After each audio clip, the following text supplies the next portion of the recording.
혹시 이런 생각 해보신 적 없으세요? 뉴스를 켜면 세상은 온갖 전쟁과 불의의 소음으로 가득한데 정작 하나님은 왜 아무 말씀도 안 하시는 것처럼 느껴질까요? 오늘 이 시간에는요, 이 답답한 질문에 대한 성경의 아주 강력한 대답, 하나님의 침묵이 아니라 실은 하나님의 포요에 대해 한번 깊이 파헤쳐 보겠습니다. 네, 바로 이 질문이죠. 세상의 이 모든 불의 앞에서 하나님은 도대체 어디에 계신가? 이것이 바로 오늘 우리가 아모스서를 통해서 한번 탐구해 볼 핵심 주제입니다. 그런데 말이죠, 성경은 여기서 완전히 다른 이야기를 꺼냅니다. 아모스 선지자는 하나님이 침묵하시는 게 아니라고 단호하게 선언해요.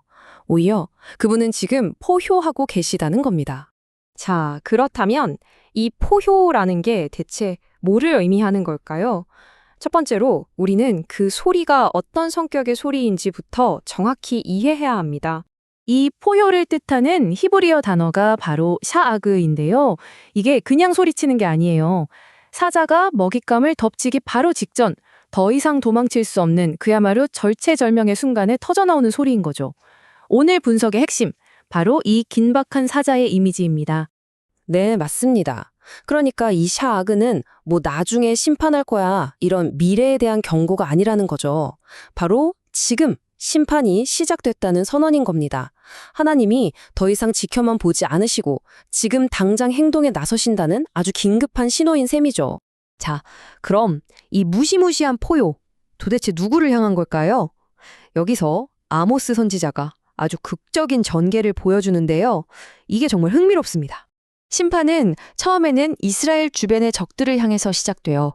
그런데 그 방향이 점점 안으로 파고듭니다. 이방 민족 그리고 자매 왕국인 유다를 거쳐서 마침내 그 포효가 바로 이스라엘 코앞에 닥치는 거죠. 당시 이 예언을 듣던 이스라엘 사람들한테는 마치 공포 영화에서 그 경고 전화가 바로 집안에서 걸려온 거였어? 하는 것 같은 정말 등골이 오싹해지는 반전이었을 겁니다. 아니 그런데 이렇게 큰 사자 울음소리를 왜 못 들었을까요? 참 이상하죠? 이유가 있습니다.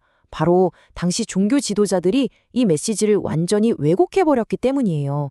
사람들을 그냥 편안하게 해주려고 하나님의 이 맹렬한 경고를 마치 귀여운 고양이 야옹 소리 정도로 무해하게 바꿔버린 거죠. 자, 이제 오늘 이야기의 가장 중요한 핵심으로 들어가 보겠습니다. 그건 바로 장소예요. 하나님이 어디에서 포효하시는가? 이게 이 모든 이야기의 의미를 결정짓는 열쇠입니다. 성경은 두 장소를 아주 선명하게 대비시키고 있어요. 하나는 하나님이 직접 정하신 예배 장소, 바로 시온, 예루살렘이죠. 그리고 다른 하나는 인간이 정치적인 편의를 위해서 만든 베델과 단의 금송아지 신전입니다. 사람들은 베델에서도 정말 화려하게 예배를 드렸거든요. 그런데 거기엔 아주 치명적인 문제가 하나 있었습니다. 그건 바로 하나님의 암묵적인 선언, 나는 그곳에 없다, 이거였습니다.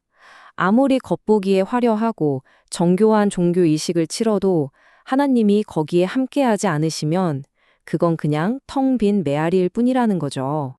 근데 이게 그냥 2800년 전의 옛날 이야기일까요?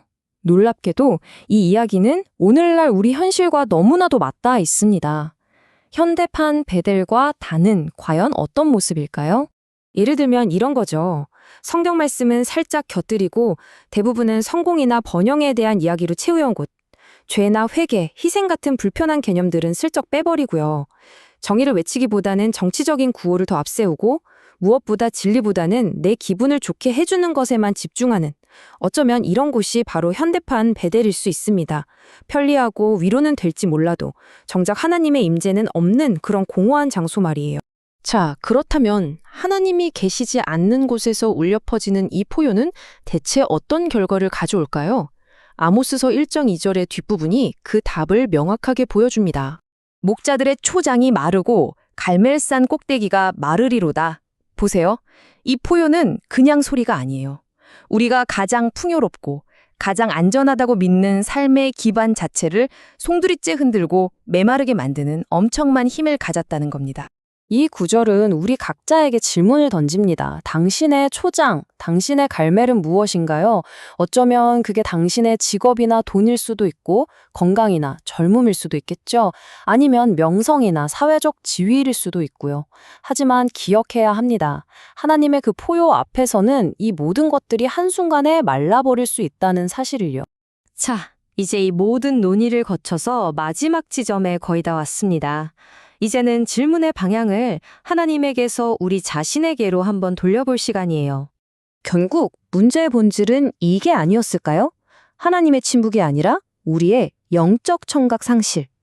하나님은 침묵하신 게 아니라 어쩌면 계속해서 포효하고 계셨던 거죠. 진짜 문제는 우리가 그 소리를 들을 귀가 없었다는 겁니다.